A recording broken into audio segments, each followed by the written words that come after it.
Welcome to Starr TV. I'm Jennifer Crumpton.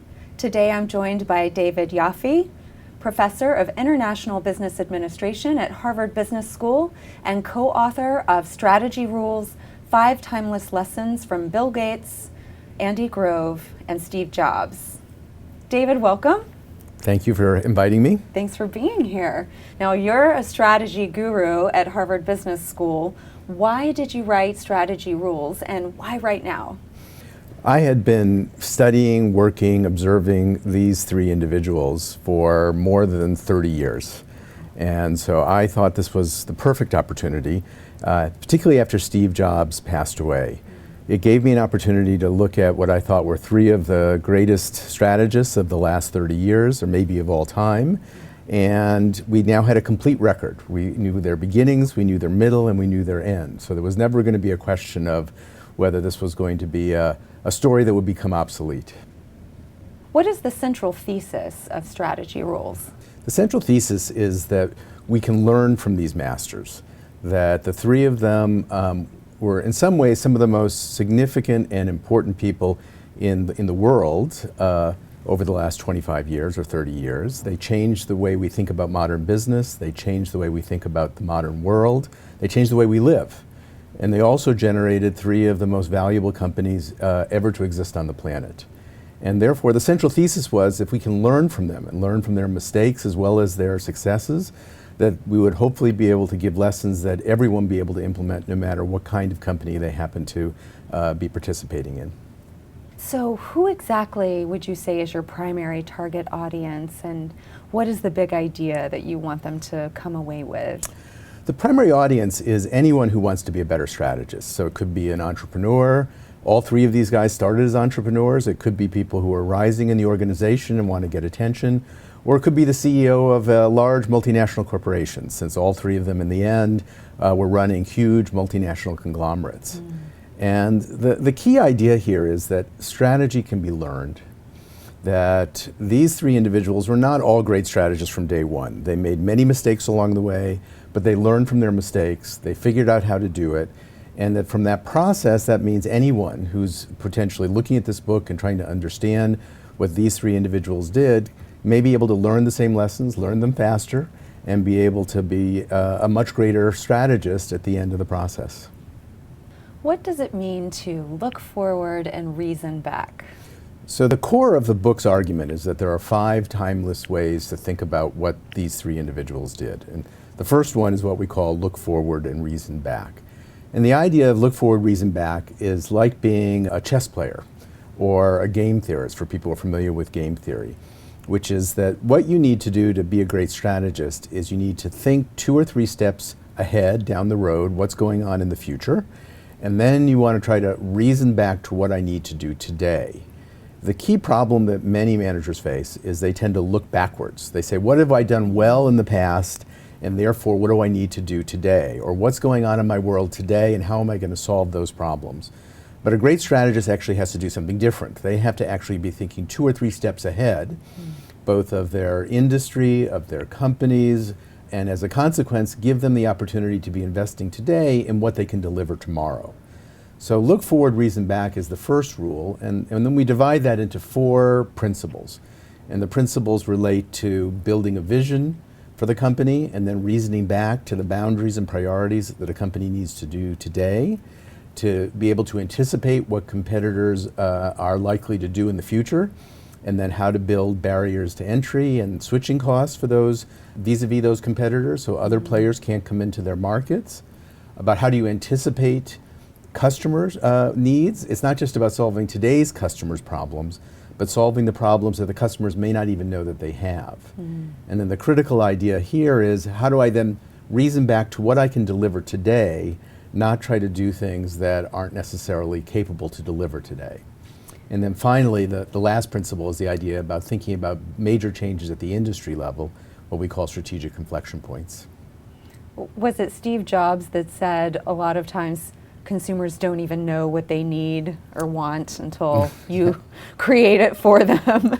Is that something the way most people can think, or was that unique to him? Well, Steve was, if you remember, was actually initially quoting Henry Ford, where he said if Henry Ford asked people what they wanted back in the day, it was they would want a faster horse.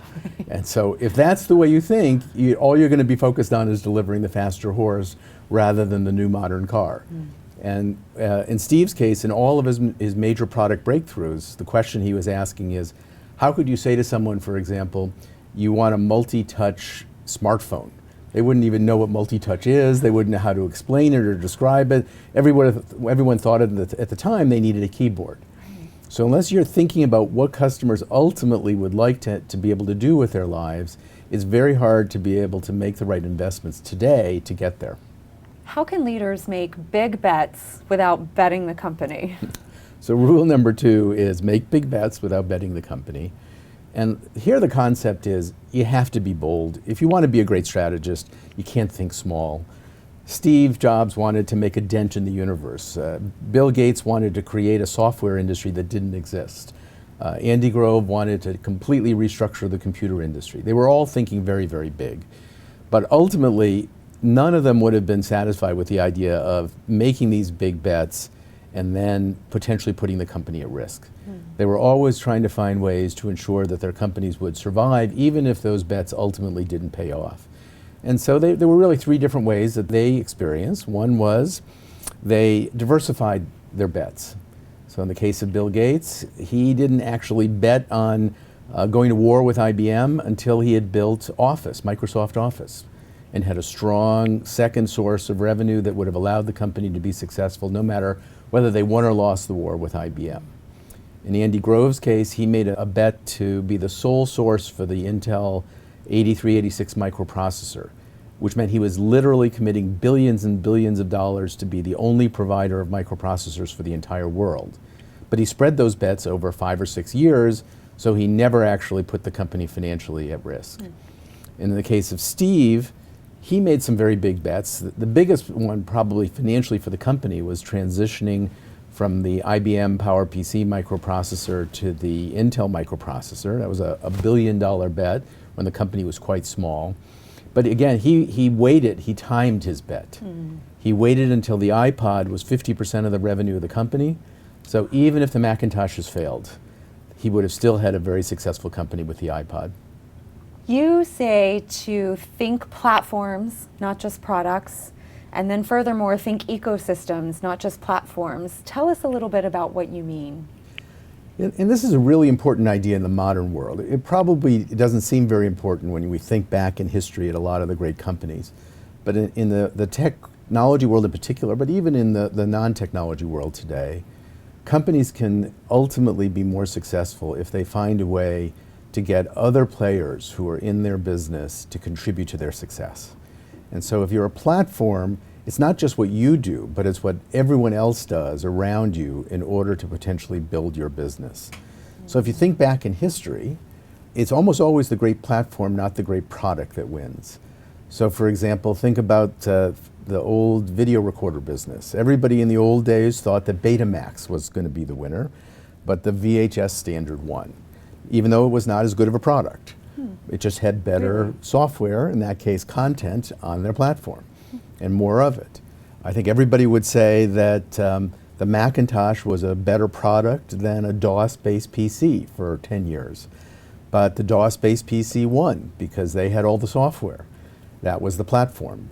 If you think about the semiconductor industry where Andy Grove competed, there was a technology called reduced instruction set computing, which everyone was certain was better. And Andy had a complex instruction set computing, but because Intel was the platform, it became the winner. Or in today's world, I think we would all probably believe that the iOS or iPhone operating system is the best, but in the end, Apple only has 15, 17% of the market, and Android has more than 80% of the market, even though it's not as good of a platform. So the key idea is, if you really want to be a great success, you're much more likely to be successful as a platform rather than just a pure product. And then what is an ecosystem, and how does that play in? So the ecosystem idea is that you have to go beyond even the platform.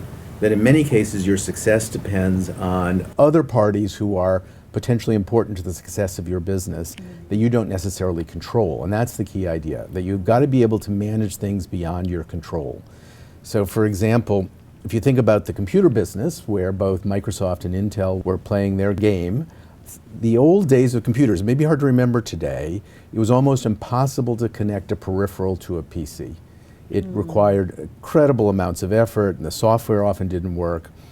And so Intel said, if we can't fix this problem, we'll never grow our business. Even though we don't actually sell it, it's not our problem, but if we don't fix it, we've got to solve it. And so in that case, Intel created the USB port, which we all use today.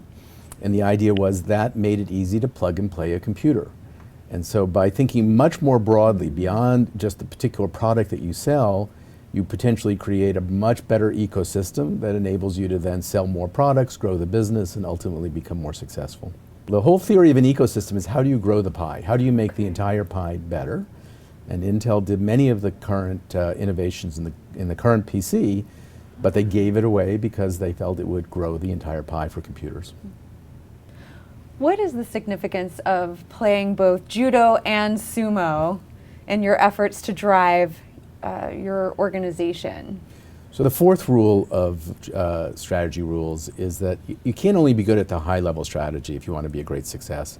You also have to be good at the tactics. And tactics sometimes require that you be clever and you do things that are under the radar screen or take advantage of your competitor's strengths, which we call judo tactics. And sometimes when you're large and you're powerful, you have to exert power and use your power and not be afraid to do it, which is what we call sumo tactics. And so, think about a couple of great examples that were very important to the building of the businesses that we describe. Think about the question of, why did Apple get all of the music from all of the music labels to sign up with iTunes? Today, I would bet 100% of them regret ever having done this. They do. Right? It was a decision in retrospect that looks crazy. But at the time, Steve Jobs played the classic, what we call puppy dog ploy. He played the puppy dog, which was, he was trying to look weak and inoffensive so that the potential customers, in this case, the music labels, would be willing to take a risk. So he went to the music labels and said, we're only 3% of the entire computer market, which was true. So what do you have to lose? Why not take a risk? At the time, you have to remember, music was being pirated broadly with Napster. And so this looked like a very low risk, 3% of the market. How much could you potentially give up if you go down this route? And that was a fantastic example of a puppy dog ploy. At the same time, all three of these strategists were very tough, maybe even ruthless, when they got to be very big. And I think if you're going to become one of the most successful companies in the world, you have to be tough when you get to that position in the marketplace. There's a wonderful quote from Bill Gates where he told Steve Case at AOL in the early 1990s, I can buy 20% of you and work with you, I can buy all of you, or I can go into the business myself and kill you. And that's the kind of approach that all three of them tended to take as they got big and strong. The people close to Steve Jobs used to say that he never would leave a nickel on the table. He did not believe in win-win. It was never win-win. It was Apple wins and you lose. And so if there was even a nickel on the table, he'd tell people to go back and get the nickel. Wow. In the book, you talk about a personal anchor and building a company around that. What is a personal anchor and how do you do that? So the fifth rule is the idea of shaping an organization around the personal anchor of a CEO. And here we really try to get into what makes great execution in a company. And the question we try to ask is, why did these three companies seem to execute relatively well, or at least relatively well compared to how they've executed since the time these three individuals were running the companies? And while they're extraordinarily different people, it's hard to imagine three more different people. They seem to approach it in a very similar way, at least as we looked at it. And the idea was, number one, they understood what their comparative advantage was. And that's in some sense what we mean when we say a personal anchor. It is, what is it that you as an individual do really well, and what is it that you can add value to in your company? And if you can understand that, you serve like an anchor to the organization, because you anchor it in what's important to you. You drive learning in the organization relative to the kinds of strengths that you bring, And then hopefully you can find ways to fill the gaps that you don't bring with your team. So for example, Bill Gates' anchor was he was a deep expert in software. He was a hacker. And where he spent time and where he really added value to the company was in the software development side. In the case of Andy Grove, he was an engineer's engineer, and he brought engineering discipline to a company in the way in which it was managed. In the case of Steve, in his case, we all know it was really about the user interface and the user experience. So he was great at the marketing and the product definition, not so good at many other things. So each of them found ways to know exactly what their personal anchor was and make sure that that's where they tried to add value, and then find others who could fill the gaps in the areas where they didn't have great strengths. Speaking of failures, there's a lot of talk these days about allowing your employees to fail to ultimately be successful. What are some of the failures that these three men that stand out as learning for people? Well, they all made big mistakes. And throughout the book, we talk about many, many big mistakes. But let me give you maybe an example of one for each of them. Obviously, Bill Gates' biggest mistake was he was very late to the internet. He tried to build a completely proprietary AOL-like system at a time in which the internet was taking off. And had he stuck with that route, he would have been irrelevant by the end of the 1990s. But by 1995, which was not late, but not early, he figured it out and changed directions. Steve Jobs would be another classic example. He made maybe more mistakes than all the others. Really? It's hard to imagine this at the time, but he was dead set against making the iPod available for Windows. He wanted to be only available for the Macintosh. Had he kept that, the Macintosh's market share today is maybe 6, maybe 7% of the market. The iPod is about 70% of the market. So he would have given up 70 or 80% of the business that he ultimately was able to get if he hadn't been convinced by his staff to change directions. In the case of Andy Grove, I think we talk about a lot of mistakes for Andy. He made a huge mistake at one point in the mid-1990s when a flaw was found in the Pentium processor, and he absolutely refused to acknowledge it, and the world was in uproar over it. It almost destroyed the company in some ways. And again, eventually in that case, meaning a couple of weeks, he changed direction and apologized and wrote off $500 million and said we made a mistake. Wow. And those are all big examples of big mistakes they made, and we talk about a lot of others in the book. You talk about these big, influential, larger-than-life personalities and how sometimes that's a pro and sometimes that's a con. What do you mean? So in the final chapter of the book, we talk about how do you replace an Andy Grove or a Steve Jobs or a Bill Gates. And their larger-than-life persona makes that very, very difficult in any organization. And honestly, we're not convinced that any of them did a good job at that. We think in the end they may have made mistakes. We think the verdict is still out in the case of Tim Cook. But if you think about what they did, they each chose the individuals in their company whom they were closest to, who were their good friends, who we describe as their complements rather than their substitutes. They were the individuals who were critical to making them successful and not necessarily the right people to replace them. So in the case of Steve Ballmer, he was the perfect complement to Bill Gates. He was a people person, he was a customer-oriented person, whereas Bill was the technologist and the strategist. In the case of Andy Grove, he was the strategy guy, he was the guy who built the brand Intel Inside, and Craig Barrett was the operations manufacturing person. He's the one who allowed Intel to scale, which it did very, very successfully. And of course, Tim Cook was the natural complement to Steve Jobs. Apple never could have scaled without Tim Cook's strength in the supply chain and his operational experience. And it's clear, I think, that Intel and Microsoft today would say they may not have made the best choices for their successors. With Tim Cook, we think the verdict is still out. It's not clear. I think we'll have a better sense in 6 or 9 months when we see how well the Apple Watch does, because that's really Tim's first real effort to show that he is Steve's replacement. And we don't really know yet, but I think by the end of the year we'll have a sense of whether he really is a worthy replacement for Steve. What is the secret to anticipating strategic inflection points? There are really 3 key ideas there. When there's a major inflection point in your business, number 1, you need to be able to have certain level of intuition, because you're never going to have all the data. It's impossible to know that a strategic inflection point is coming. Second is what we call or what Andy Grove actually calls the trap of the first version, which is that when inflections are coming, people often look in the first version in that inflection and it's not very good. And they say, why worry about it? So Steve Ballmer, for example, was very famous seeing the first iPhone and says, it will never take off, ever. It never has a chance, because there were lots of problems in the early iPhone, and he was trapped by the first version.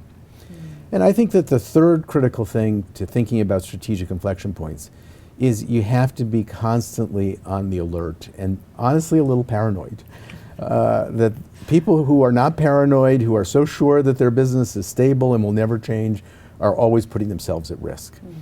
But if you're always a little paranoid, if you're always looking at what could potentially disrupt your business, you're going to be more sensitive to those potential strategic inflection points, which we think Andy, Steve, and Bill were all very, very paranoid. What is the most important lesson from the book for the next generation? I think the most important lesson, it's hard to put it into a single lesson, but it's like what I said at the beginning. Number 1, it's that if you want to become a great strategist, if you want to follow in the footsteps of Bill Gates, Andy Grove, and Steve Jobs, it is a learned skill. And that if you can become a forward-looking strategist, if you can make big, bold bets, if you can think broadly about your business in a platform context rather than just thinking about it as a product, if you focus on being a good tactician, not just a strategist, and understand where your strengths are and where your weaknesses are, that if you can pull all those pieces together, then you potentially can do a lot of the same things that these 3 individuals did. You have done so much research and so much lauded work around international competition and strategy and technology. Why would you say that it's important for organizations to position themselves as continually learning in this environment?